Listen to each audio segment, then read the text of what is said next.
वाला है का मतलब देख पढ़े वाला हो उनके पढ़ाई से मतलब हो। इधर देखो वेट स्टोन सेतु, ठीक है। वेट स्टोन सेतु में मैंने बताया है आपको कि 5 प्रतिरोध रहेंगे। 5 प्रतिरोध कुछ इस क्रम में ही रहेंगे। हो सकता है कि आयताकार फार्म बनाए। आयताकार का मतलब कुछ ऐसे, ठीक है। ध्यान से देखिए तभी आपको समझ में आएगा, अदरवाइज इसकी जिम्मेदारी नहीं ली जाएगी, ठीक है। पांचवा समझ में, इसका अनुपात अगर बराबर हो गया तो इसमें कोई धारा नहीं जाएगी, ठीक है। मेरे सरकार लोग इधर भी ध्यान दे दीजिए। इसका अनुपात अगर बराबर हो गया तो इसमें धारा नहीं जाएगी। अगर इसमें धारा 0 हो रहा है तो इसका मतलब इनका अनुपात क्या होगा, बराबर ही होगा। बात क्लियर हो गई। तो इस रूप में या इस रूप में रहेगा। ऐसे केस में हम करते क्या है कि अपने मन से मान लेंगे कि ये धारा आई इसमें एंट्री कर रहा है। बात क्लियर। जैसे ही आई मानेंगे तो इधर मान लेंगे कि ये I1 हो रहा है, तो इधर क्या हो जाएगा, I माइनस I1, संधि का नियम। बात क्लियर। अब यहां ध्यान से देखिए कि जैसे ही यहां ज्वाइंट पर आइएगा तो इधर भी एक कड़ी, तो इधर हम मान लेंगे कि अगर इधर ग्लेनोमीटर लगा है धारा चेक करने के लिए तो इधर धारा IG जा रहा है। क्या जा रहा है, IG। तो इधर क्या बचेगा, इसमें से जो बचेगा वही ना जाएगा, I1 माइनस IG इधर। बात क्लियर, बात क्लियर। अब यहां बताओ इस वाले रूप में क्या जाएगा, इस वाले ये प्रतिरोध है धारा।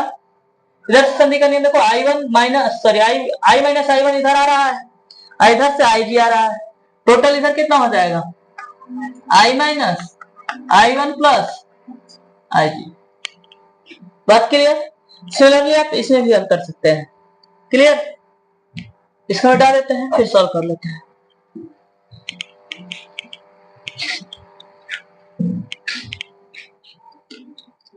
अब संधि का नियम लाइए, सॉरी लूप का नियम लाओ। अपने मन से एरो डिसाइड कर लो, है ना। एरो घुमा लो, जनरली ऐसा ही घुमा लेते हैं एंटी क्लॉकवाइज, ठीक है। अब चाहो तो क्लॉकवाइज भी कर लेना। अब कहीं एक जगह से शुरू हो जाए, यहां से शुरू हो जाता है, ठीक है। विभवांतर का योग 0 होना चाहिए लूप के नियम के अनुसार। तो यहां देखो विभवांतर कितना हो जाएगा, I minus I1 into minus की प्लस। जब धारा समांतर हो जाए, इस एरो के समांतर हो जाए तो हम माइनस लेंगे, और एक दूसरे पर क्या हो जाए, आमने सामने हो जाए तो हम प्लस लेंगे। तो यहां माइनस होगा, minus I minus I1 into R2, इधर R5 है, ठीक है। या हम कहें ग्लेनोमीटर है, RG है, चाहे कोई भी प्रतिरोध है उसका प्रतिरोध हो जाएगा। तो ये RG माइनस होगा कि प्लस होगा, बता देना पहले। प्लस होगा इंटू IG। Clear, clear. लड़की इधर देखो। अब यहां आ जाओ, माइनस की प्लस, प्लस होगा ना, plus I1 into equal to 0। किसी को डाउट। अब यहां देखना ध्यान से, स्कोर लिखो अच्छी तरह से, I माइनस ऐसे R2 plus I1 R2 RG IG I1 0। Doubt, ठीक है। अब यहां क्या कर सकते हैं, इसको 0 करते हैं। IG इक्वल टू 0 करने पर, IG इक्वल टू 0 करने पर लिख लेंगे आप। जैसे 0 करिएगा ये 0 हो जाएगा, तो आपको मिल जाएगा, देखना ये R2 दो जगह है, ऐसे ही लिख लेते हैं, ठीक है जो है। तो ये हो जाएगा minus I1 I minus I1 R2 equal to minus I1 R1, plus है तो इधर जाएगा तो माइनस, प्लस है तो इधर जाएगा तो माइनस, माइनस से माइनस कैंसिल आउट, ठीक है। तो तुम्हें मिल जाएगा R1 upon R2 equal to I upon I minus I1, समीकरण नंबर 1। सही है। ठीक है, दूसरे लूप में हम यहाँ से कर लेंगे, कहीं से भी स्टार्ट हो जाएंगे, यहाँ से स्टार्ट हो जाते हैं, यहाँ जरूर लिख लीजिएगा IG इक्वल टू 0 लेने पर, रखने पर। ठीक है, समीकरण नंबर इतने, तो आप चाहोगे तो समीकरण सबको नामांकन कर सकते हैं, 1 2 3 4, नहीं भी कर सकते हैं, आपकी मर्जी है। यहाँ देखिए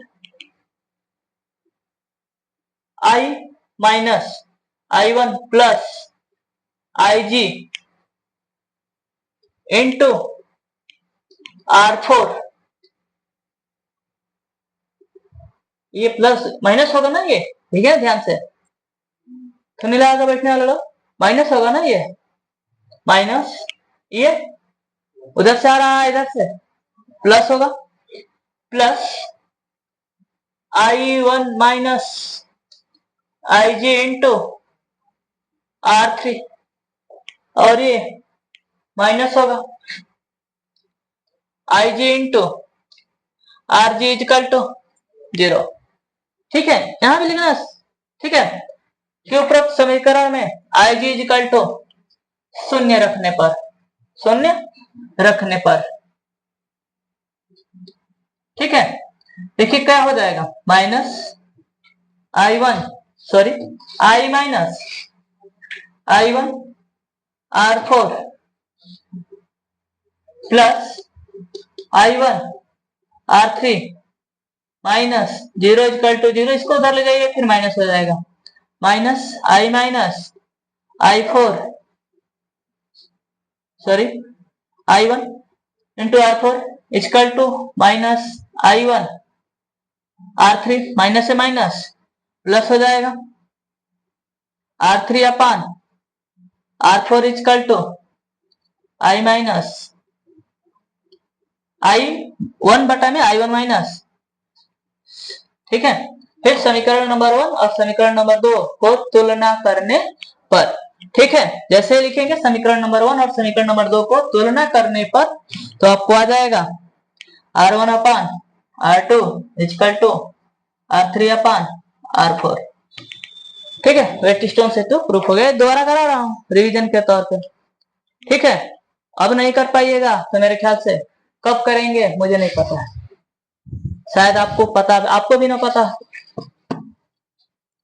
ठीक है, इसका नेक्स्ट टॉपिक नहीं पढ़ाया हूं, वो है मीटर से तो, क्या है, मीटर से तो, बस थोड़ा सा फॉर्मेट समझ लीजिए, अगले क्लास में मीटर से तो पढ़ाएंगे। क्लियर, फॉर्मेट में कुछ नहीं है, यही चीज आता है। ठीक है, ध्यान से देखना, आपको समझ में आ जाएगा। मीटर सेतु में कुछ ऐसे बक्से होते हैं, रुक जाइए बस 1 मिनट,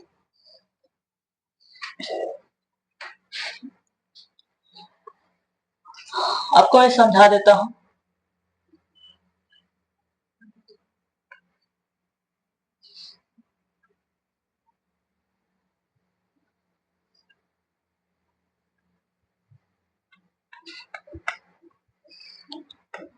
ध्यान से देखो, ध्यान से देखो, ये कॉपर का स्टिक होता है, ये कॉपर का स्टिक होता है ये, ठीक है, जितना ये मैं कलर कर रहा हूं ना, ये कॉपर स्टिक होता है। कॉपर स्टिक का मतलब है कॉपर का वो पूरा वो मतलब कि रॉड होता है, समझ में आ रहा है कि नहीं।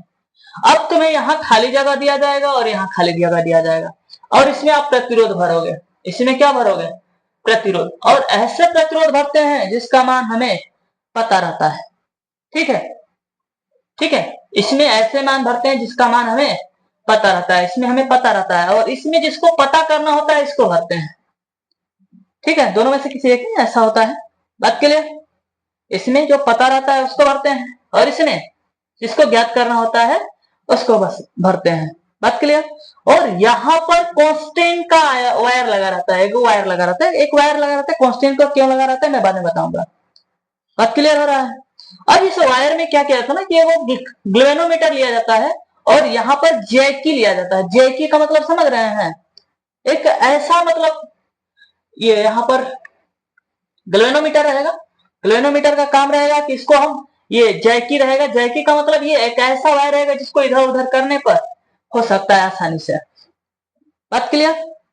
अब इसको जैसे इधर उधर करिएगा, यहाँ पर एक ऐसा कहीं पर संतुलन हो जाएगा, संतुलन होगा, और यहाँ पर धारा शून्य बताने लगेगा। धारा क्या बताने लगेगा, शून्य, मतलब ये वाला कंडीशन आ जाएगा, धारा क्या बताने लगेगा, शून्य। अब ये हमें पता है, ठीक है, अब यहाँ पर मीटर गेज लगा रहता है, क्या लगा रहता है? Metre gauge.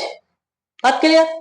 तो मीटर गेज में कुछ नहीं, ये धारा का जो ये प्रतिरोध का अनुपात होगा, आपको पता है ना कि R is equal to rho L by A होता है, रो एल बाई ए होता है। तो जो तार लगाया गया है उसका रो फिक्स हो जाएगा, एरिया फिक्स हो जाएगा। अब लंबाई की वजह से इधर उधर प्रतिरोध अनुपात नहीं आएगा, जो लंबाई का अनुपात रहेगा इनका भी अनुपात आ जाएगा। बात क्लियर है कि नहीं? अब यहाँ पर जिसको ज्ञात करना होता है ये ज्ञात रहता है। बात क्लियर? तो इतना बटा इतना इक्वल टू इतना बटा इतना हो जाएगा। वही है कि नहीं है? वही है। अब इसको कल समझेंगे मीटर से। तो मैं इसलिए बस इसको बना के दिखा दिया कि कुछ ऐसा ही है, कुछ नया नहीं है, बस थोड़ा सा उसका रूप बदल गया है। बात समझ में आ गया मीटर सेतु का? समझ में आ रहा है ना?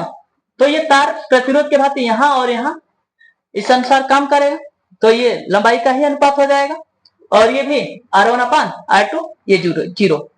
ठीक है, जैकी का काम होता है कोई इधर उधर घुमा के एक ऐसा बिंदु लाएगा जहां पर ये जीरो हो जाए, मतलब धारा जीरो हो जाए। क्लियर? ठीक है, निकालिए केमिस्ट्री।